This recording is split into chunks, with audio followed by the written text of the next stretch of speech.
Today, we are going to take my final dog training class test, and I'm going to take it live. I want y'all to see my real live knowledge when it comes to this dog training stuff. I'm telling you, I'm really him, and I plan to get 100% on this test, okay? I am a part of Beckman's coaching program. I've been watching videos for over a year, hours and hours and hours of videos. I'm finally at the last test of the entire program. Wish me luck. Get into it. All right, y'all. So 5 levels of training. 4 levels of training. We got fundamentals of dog training. We got knowing enough to be dangerous. We've got intermediate, dogs helping dogs. And we have done the advanced mastering dangerous dogs. 246 total videos that I have watched over the course of the last year. Today, we're going for that graduation. All right, we're going for the graduation. We're gonna do it all live, so hopefully I don't make a fool of myself. Beckman Essentials final test. Congrats on getting this far. You need at least 70% to pass. You can take the test multiple times. I only need one time. And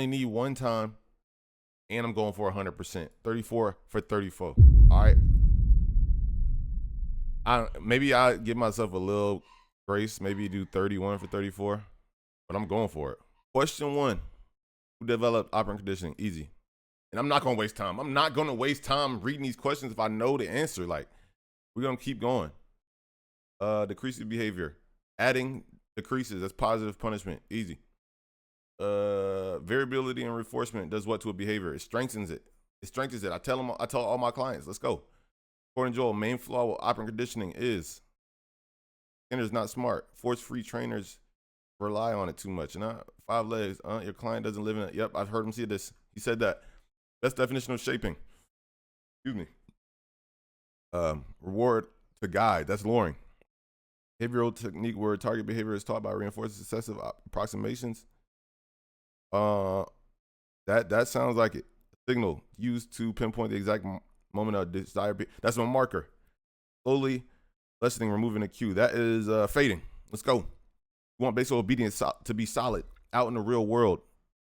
Most important D of the 3D. Oh, yes, distraction. Easy. Example of a bridge or a marker. We just talked about it. It's a yes. It's a clicker. It's a whistle. It's all of the above. Let's go. All right. Question 8. Best definition of learned helplessness. When an animal is repeatedly subjective versus that it cannot escape. I think that's it. Can't escape it.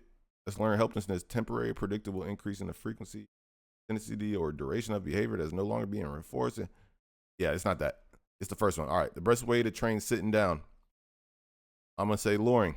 That's how I train it. I call it the triangle method. Come on, man. All right. Main power of the doorway method is help impulse control, loose leash walking, leash. That's what I do every single time. I have so many videos with me doing the doorway method to fix a reactive dog. That's what it is. Helper dog, first and foremost, is a demo dog, a dog to correct other dogs. It's a demo dog. You gotta have a good dog, right? Gotta have a good dog. That's trained. I got 3 of them. I got one that's super trained. The other 2 are very trained. They listen to me until somebody. But I got one that's perfect. So we got a demo dog for sure. We got 3. All right. The main behavior to focus on with a puppy 8 weeks to 14 weeks is I have a puppy right now, 8 weeks to 14 weeks old. It's potty training. Everything else can come later. Gotta go somewhere. Birds over here trying to build a nest on my table. Okay. Question 13. Most non-operant thing to focus on with a puppy 8 to 14 weeks old is them feeling safe, not doing incorrect behaviors, exercise. They don't need exercise. Socializing with other dogs. This is important. But not doing incorrect behaviors, that's not important. Them feeling safe is extremely important. Extremely important. So I'm gonna go with them feeling safe. Even though I don't know. It's one of these 2. Definitely one of these 2. Them feeling safe though. We're gonna go with that. Toughest time to own a dog. Yep, 9 months to 1 year. That's when they start.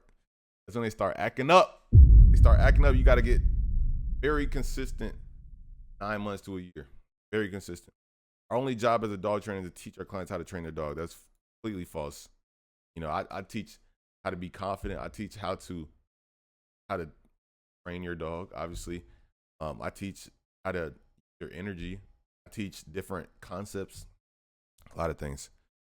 Pick the principle involved in boundary training. Clear line of demarcation. Gravitate to reinforcement, displacement. So if you're trying to create a boundary with your dog, you have to have a clear line of boundary, or else it's unfair. Uh, gravitate to reinforcement.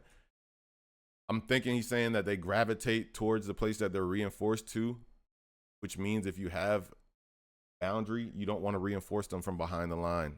So that would make it all of the above, because displacement would be, you know, the punishment they get for crossing the line, which is just moving them back behind the line. So all of the above. Who discovered classical conditioning? Pavlov. That is the dogs that drool. That's Pavlov's experiment. When the dog drools, when they bring out the food, and so they started hitting the bell every time they bring out the food. So then the dog started drooling from the bell. Yeah, I know. Yeah, I know. 18. What is the correct definition of classical conditioning? Form of learning where behavior is modified by its content. No, classical is like instinctual. That's like a dog drooling when they eat food. Become less sensitive to stimulus. That's desensitization. Learning process where neutral stimulus through repeated pairing with a naturally occurring. Yep, naturally occurring. Yep, that's what I said. I said instinctual, but naturally occurring. Same thing. The ability to understand something immediately. Yeah, I don't know. I think it's that one for sure. According to Joel, classical conditioning is more powerful than operant conditioning. Yeah, because it's instinctual. Yep, gotta be. All right, which behavior does not belong in the big 5+1 or the 6 main behavior clients will call you for?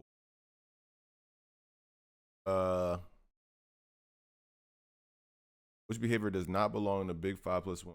Oh yeah. Digging. I was about to say, yeah, all of these 6 are all important. All important behaviors. This breed has the highest chance to fight the gentle leader. Pit bull. Sorry to say. I get it though. I mean, it's not a comfortable thing, the most comfortable thing. The blank is the single greatest dog training tool ever invented. Gentle leader, he said that multiple times before. Reinforcing with blank is the best way. Potty training. Treats. Yep. Best way to get a dog into more treats or chew toys is drop their base diet. Yes. Use more reinforcing treats and chew toys. Yeah, technically that would get them more into treats and chew toys if you use better ones. More exercise. They would need more exercise. I guess that works too. I guess we go all of the above. Okay. 25. The go-get method mainly works on a principle of learned helplessness. That is the second part to a perfect recall. The first part, teach your dog what a recall is. Teach them what come means. Second part is teach them that there is no other option but to come to you. Not supposed to be mean, but it can save their life. So you have to take it seriously. That's why you do learn helplessness. You do the go-get method. Call your dog and you know that they know to come. They don't come, you have to go get them. You got to.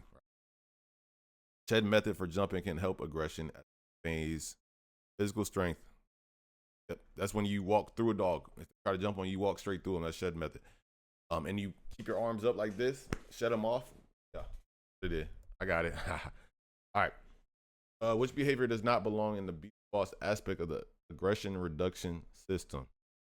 Which behavior does not belong in the be the boss aspect?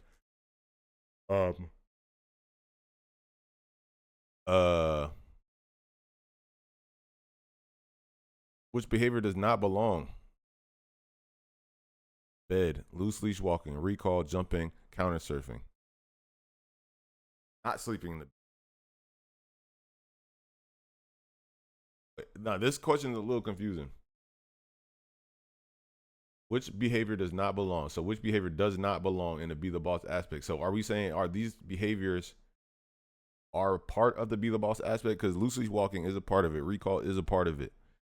Jumping, pretty sure is a part of it. Counter surfing, I'm not sure if counter surfing is a part of it, but I know being able to tell your dog to go to their bed is a part of it. And not your dog not sleeping in your bed is a part of it as well.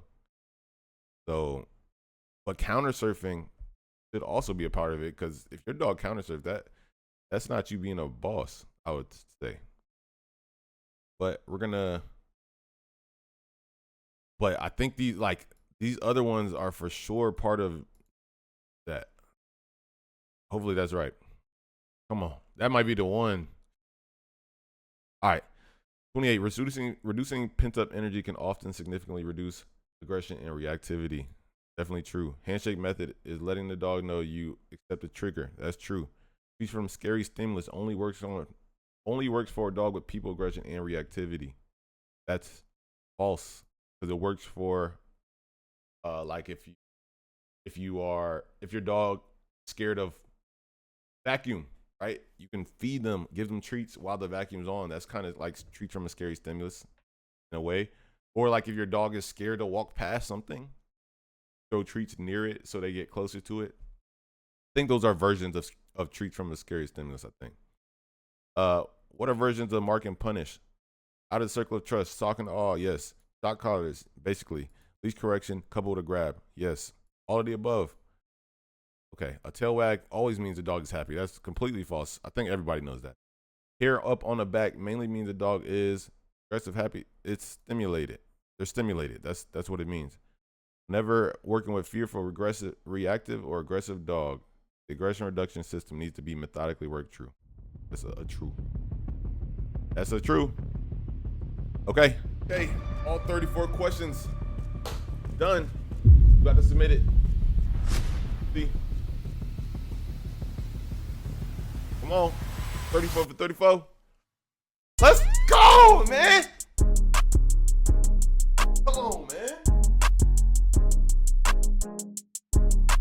100%.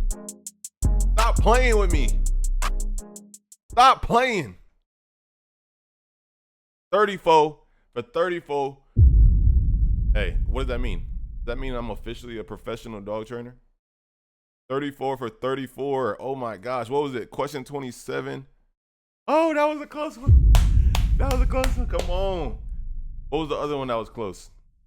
I think I knew all of the other ones. It was pretty easy. I think it was this one. Boundary training. Hey, if you enjoyed this video, please drop a like, comment section below. I'm officially a professional dog trainer now. Need a dog trainer that's a professional. Book me. Ha ha ha ha.